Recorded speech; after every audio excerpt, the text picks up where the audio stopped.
I work at a family entertainment center, and I'm pretty sure the ball pit is bottomless.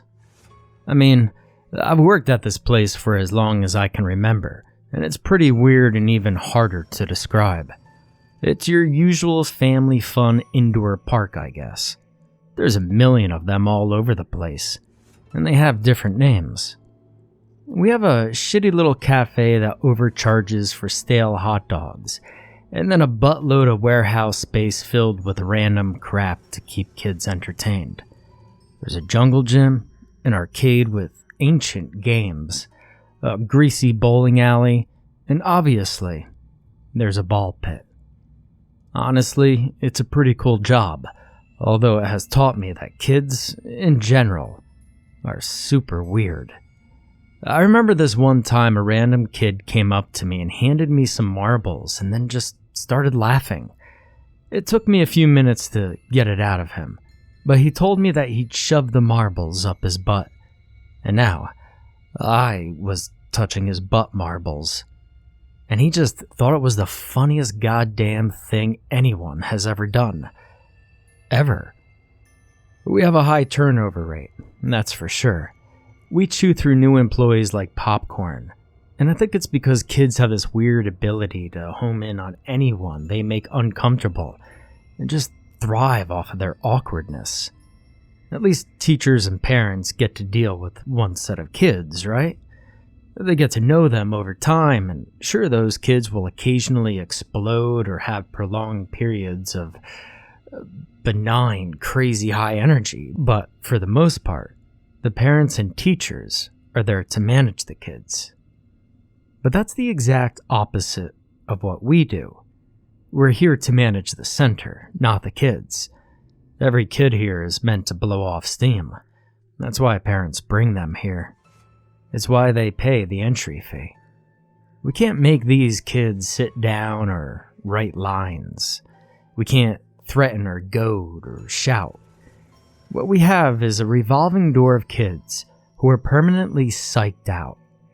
And we're just meant to keep them occupied long enough for their parents to smoke a joint around the back, or cry in the toilets where no one can hear them break down. I gotta say though, it's tough. I only stuck it out because I'm in management, and that means my job is to get a bunch of teenagers to do all the dirty work. It's like a pyramid scheme, but grosser. Nobody at Enron had to brush vomit out of a crying 9-year-old's hair. But still, I limit my exposure to the kids for a damn good reason. You see, they scare the shit out of me. For one thing, there's always the wrong number. This place is always full no matter how many tickets we sell. But most people don't even stay here long enough to notice. But I have.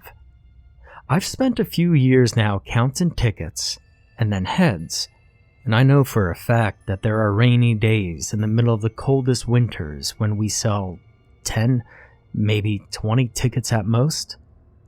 But no matter what, the floor is crawling with kids. Another thing, kids go into the ball pit and they don't come out. Nobody complains, nobody's reported missing. But I know for a fact that not only do some kids never come back out, but some kids that do come out never went in the first place. Now I already know what you're thinking. I'm nuts. But I once trailed a photo day just to confirm my suspicions. I took pics of the kids and their parents coming and going. I said it was for a competition.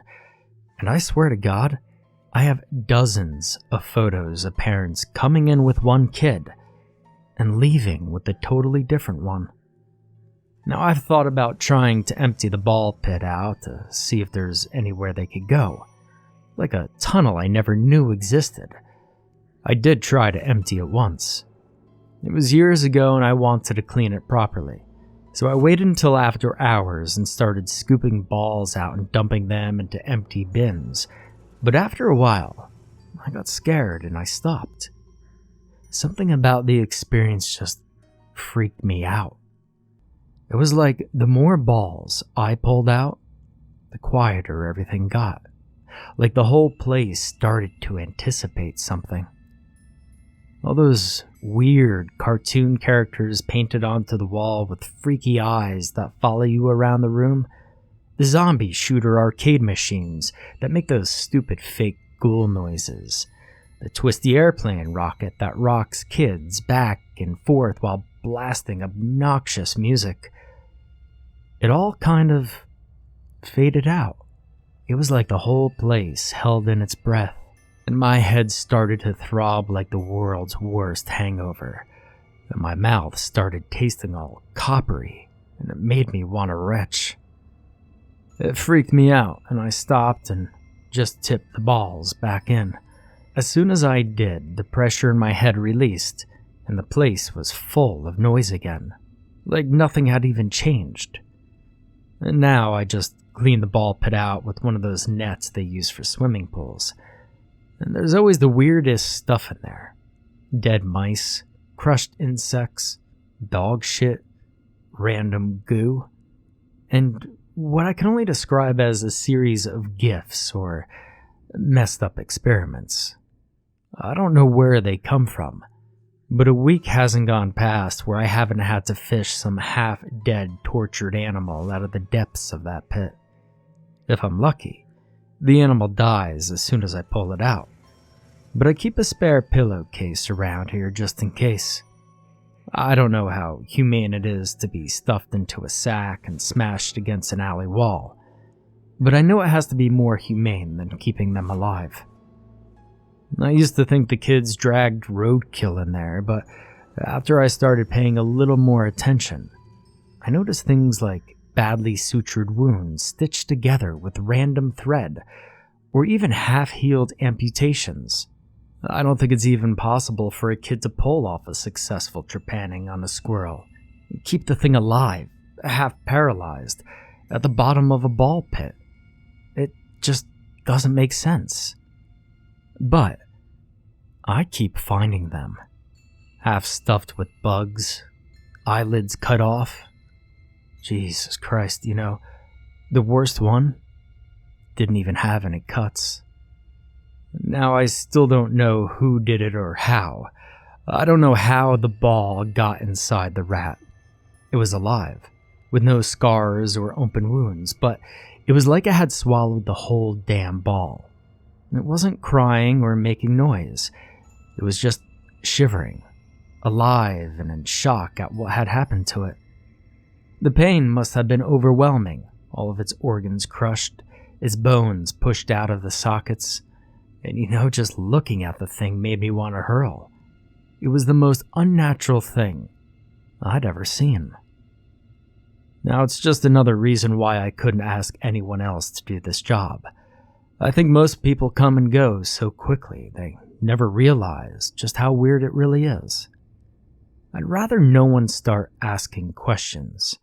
I think if I was braver, I'd try to dig a little deeper, and I'd encourage others to help me. But no one else has seen the weirdness up close like I have, and I guess my conclusion is this. If we don't know what's down there, why bother it? I mean, it's clearly best just to leave it alone. And that's why I'm glad we have a high turnover rate. People get super weird if they stick around too long. I've moved a few people on because they started to get a bit loopy.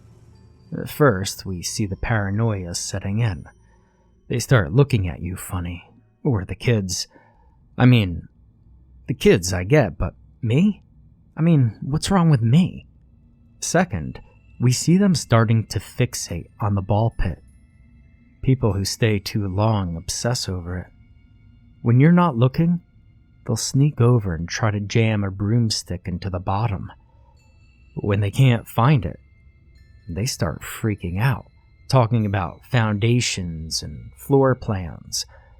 But finally, the worst ones will start trying to go over my head to speak to corporate. They go nuts, asking questions and ringing numbers and just bugging me over and over. If you're not careful, they can actually become quite threatening. I know you wouldn't think it, but people get really wound up over this kind of stuff. One girl I had to call the cops on. She developed a real unhealthy interest in me. She even asked me where I lived. She wanted to know where I slept and ate and who my parents were. Even after I fired her, she kept coming back, even tried to burn the place down. I think this place messes with people's minds, because she started talking about how the number to HQ just went to my office. My driver's license was fake. My clothes had someone else's name sewed into them. Where did I even go at night? Where did I sleep? And where was my car? She even revealed that one night she'd camped outside the building and waited for me like some goddamn stalker. And when I confronted her about it, she had no defense. She was completely gone over the edge, talking about how the old manager went missing years ago, and I was wearing his uniform, and no one had ever seen me outside the center. Well, I'm glad she's gone now because she made me really uncomfortable with that paranoid rambling. I still don't know what she was implying. Honestly, just listening to her gave me a really bad headache with a coppery taste. I still wonder what had happened to her. But, she's a good example of why we should just leave this thing alone because, sure enough, the next week, I found myself fishing one of her shoes out of the ball pit. I think what was the weirdest about that was that it wasn't covered in blood or anything like that. It just had a small note asking me personally for help. She was so troubled. I tried to tell her to stop, try to give her some clue. When I'd fired her, just before the stalking started, she had started asking me all these questions about how long I'd been working here and whether I'd seen the bottom of the ball pit. And I kept trying to tell her, I've been here for as long as I can remember, and I'm pretty sure the ball pit is bottomless. Well, now she can be sure about it too.